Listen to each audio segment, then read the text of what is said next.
আবু বকর সিদ্দিক আমার রাসূলকে নিয়ে রওনা হলেন। যেতে যেতে মরুভূমি মরুদ্যান, আমার রাসূলের চারপাশে উনি ঘুরতেছেন।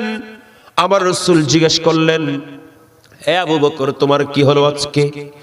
তুমি কিছুক্ষণ আমার ডানে যাও, কিছুক্ষণ আমার বামে যাও, কিছুক্ষণ আমার সামনে যাও, কিছুক্ষণ আমার পেছনে যাও। আবু বকর, তোমার কি হলো? তুমি এভাবে করছো কেন?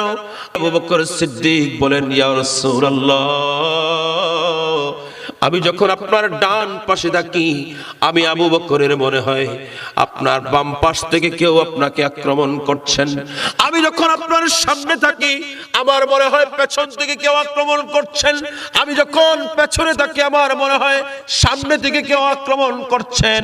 সেজন্য আমি আবু বকর আপনার চারপাশে ঘুরে ঘুরে, হাত পাশে ঘুরে ঘুরে আমি এমন ভাবে পাহারা দিচ্ছি, কেউ যদি আপনি রাসূলকে দূর থেকে তীর মেরে দেয়, এই তীর যেন আমি আবু বকরের সিনার মধ্যে এসে পড়ে, আপনি রাসূলের শরীরের মধ্যে যেন না যায়। ভালোবাসা কাকে বলে? প্রেম কাকে বলে? কথা বলেন না। প্রেম কাকে বলে শিক্ষা দিয়েছেন সিদ্দিক আকবর। সকলে বলুন রাদিয়াল্লাহু তাআলা